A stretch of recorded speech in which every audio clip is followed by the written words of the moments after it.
In every relationship, whether it's romantic, familial, professional, or platonic, the word no carries profound significance.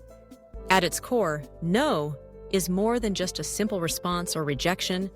It is a powerful assertion of boundaries, autonomy, and respect. Understanding and respecting no is essential for healthy communication, trust, and mutual growth. Yet, the importance of this small word is often overlooked, misunderstood, or even dismissed, leading to conflicts, resentment, and lasting emotional harm. To begin, let's consider why people say no in the first place. The reasons are myriad. Sometimes it's about personal comfort or safety. Someone might say no to an invitation, a request, or an activity because it doesn't feel right for them. Other times, no is a way to express limitations, such as time constraints, emotional bandwidth, or financial concerns. Saying no is also an act of self-care, allowing individuals to prioritize their own needs, values, and well-being. In every case, the ability to say no is an expression of personal agency, the fundamental right to make choices about one's own life. In relationships, the dynamic shifts slightly. When one person says no, it's not merely about their own boundaries. It's a moment that tests the strength and respect within the relationship itself. Respecting no is a way to show that you honor the other person's autonomy, feelings, and individuality. It sends a clear message: I value you as you are, not just as someone who fulfills my needs or desires. This respect is the cornerstone of trust. Without it, relationships can devolve into manipulation, coercion, or emotional neglect. Let's reflect on what happens when no is not respected. Imagine a scenario in which one partner continually pressures the other to agree to plans they're uncomfortable with. Over time, the partner who feels pressured may begin to feel unseen, unheard, and undervalued. Their boundaries crumble, replaced by resentment and emotional distance. The relationship, once a source of comfort and support, morphs into something draining and hurtful. This erosion of trust often happens subtly, but its impact can be profound and long-lasting. Conversely, when no is respected, it creates space for authenticity. Each person feels safe to be themselves, to voice their opinions, preferences, and limits without fear of backlash or rejection. This safety is not just emotional, it is psychological.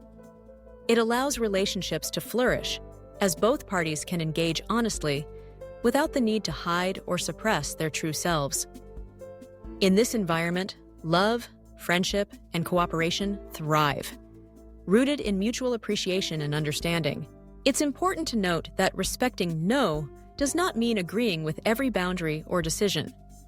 There will be times when you wish the answer were different, when the refusal stings or disrupts your plans. But respect means accepting that the other person's choices are theirs to make.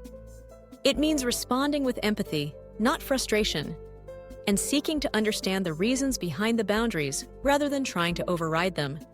This approach fosters open dialogue, where both parties can express their feelings and negotiate solutions that honor everyone's needs. Respecting no also requires self-awareness. Sometimes we react emotionally when faced with rejection, taking it personally or interpreting it as a slight against us. In reality, no is rarely about the other person. It's about the speaker's boundaries and needs. Learning to separate our own emotional responses from the other person's autonomy is a vital skill, one that deepens emotional intelligence and strengthens relationships. There are practical ways to cultivate respect for no in daily life. Listening actively is one such strategy. When someone says no, pause and reflect on their words. Ask open-ended questions if appropriate, to better understand their perspective. Avoid pressuring, guilt-tripping, or bargaining for a different answer. Instead, express appreciation for their honesty and reassure them that their boundaries are not a threat to the relationship. This builds an atmosphere of trust, where both parties know their limits will be honored. Education around consent is another critical aspect, especially in romantic or intimate relationships. Consent is not just about physical intimacy. It applies to every area where boundaries may be set. Teaching and modeling respect for no is essential, ensuring that everyone feels empowered to speak up and confident that their choices will be respected.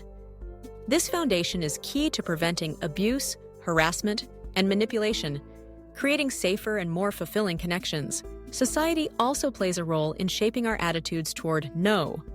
From an early age, many people are taught to prioritize others' feelings, to say yes in order to be liked or accepted. This conditioning can make it difficult to assert boundaries or to respect them when they are set by others. Challenging these norms and embracing the validity of no is a collective effort, one that begins with individual choices and extends to families, communities, and organizations. Consider the impact of no in the workplace, for example. Employees who feel free to decline unreasonable demands or excessive workloads are more likely to be satisfied, productive, and loyal. Managers who respect these boundaries foster healthier, more collaborative teams, reducing burnout and turnover. In friendships, the ability to say and hear no strengthens bonds, allowing both parties to navigate differences with grace and respect. In families, no teaches children about autonomy, responsibility, and the importance of self-care. Ultimately, respecting no is about more than avoiding conflict. It's about building relationships that are sustainable, supportive, and authentic. It requires courage to both say and honor no, especially in cultures or contexts where boundaries are often ignored or minimized. But every act of respect, every moment of listening and honoring, lays the groundwork for deeper connection and understanding. If you find it difficult to respect no, whether your own or someone else's, remember that it's a skill that can be learned and strengthened over time. Start by reflecting on your own boundaries. What makes you uncomfortable? Where do you need more space or time? Practice saying no gently but firmly, and notice how it feels. In turn, when others set limits, remind yourself that their boundaries are not a rejection of you, but an affirmation of themselves. The journey to respecting no is ongoing, shaped by self-reflection, empathy, and a willingness to grow. It's an essential part of every relationship, a marker of respect, trust, and mutual care. By embracing the power of no, we honor not just our own needs, but those of the people we care about, creating connections that are stronger, healthier, and more enduring.